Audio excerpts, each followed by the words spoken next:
श्रीमद् भागवत गीता में भगवान कृष्ण के उपदेशों का वर्णन है, जिसमें मनुष्य को जीवन, कर्म, ध्यान, शांति, सत्य, योग और सफलता के बारे में सभी महत्वपूर्ण विषयों को गहराई से जानने को मिलता है, जो ज्ञान किसी भी मनुष्य के जीवन में बहुत उपयोगी सिद्ध होता है।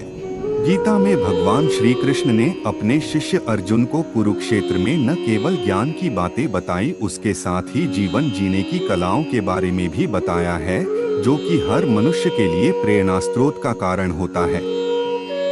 भगवान श्री कृष्ण ने महाभारत युद्ध के दौरान गीता के ये उपदेश अपने प्रिय शिष्य अर्जुन को दिए थे। गीता में दिए उपदेश आज भी उतने ही प्रासंगिक हैं और मनुष्य को जीवन जीने की सही राह दिखाते हैं। श्री कृष्ण के उपदेश हमें धर्म के मार्ग पर चलते हुए अच्छे कर्म करने की शिक्षा देते हैं। कर्म किए जाओ, फल की चिंता मत करो, आत्मा अमर है, इसलिए मरने की चिंता मत करो। इस संसार में कुछ भी स्थायी नहीं है। नर्क के 3 द्वार हैं, काम, क्रोध और लोभ। मौन सबसे अच्छा उत्तर है किसी ऐसे व्यक्ति के लिए जो आपके शब्दों को महत्व नहीं देता। आत्मा का अंतिम लक्ष्य परमात्मा में मिल जाना होता है। धर्म केवल कर्म से होता है, कर्म के बिना धर्म की कोई परिभाषा ही नहीं है। अहंकार करने पर इंसान की प्रतिष्ठा, वंश, वैभव तीनों ही समाप्त हो जाते हैं। मैं सभी प्राणियों के हृदय में स्थित आत्मा हूँ।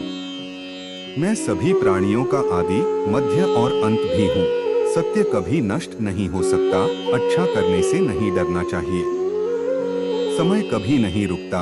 आज यदि बुरा चल रहा है तो कल अवश्य अच्छा आएगा। आप केवल निस्वार्थ भाव से कर्म कीजिए, केवल वही आपके हाथ में है। मनुष्य कितना भी गोरा क्यों न हो, परंतु उसकी परछाई सदैव काली होती है।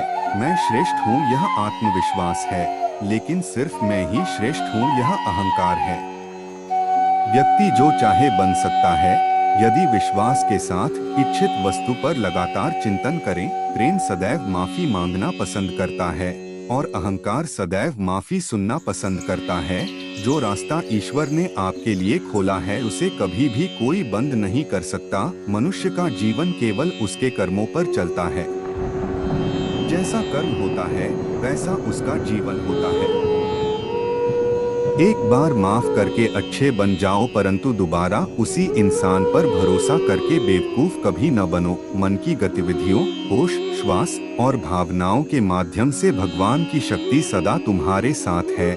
जीवन में आधे दुख इस वजह से आते हैं क्योंकि हमने उनसे आशाएं रखी जिनसे हमें नहीं रखनी चाहिए थी। मैं ही इस सृष्टि की रचना करता हूँ, मैं ही इसका पालन पोषण करता हूँ और मैं ही इस सृष्टि का विनाश करता हूँ। जब संसार में धर्म की हानि होगी, अधर्म की विजय, तब मैं इस पृथ्वी पर अवतार लूंगा। शांति से भी दुखों का अंत हो जाता है और शांत चित्त मनुष्य की बुद्धि शीघ्र ही स्थिर होकर परमात्मा से युक्त हो जाती है।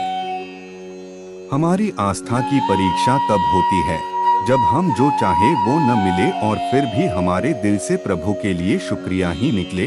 लोग अक्सर सच कहने से बचते हैं या डरते हैं, पर सत्य कभी छुप नहीं सकता और न ही कभी मिट सकता है।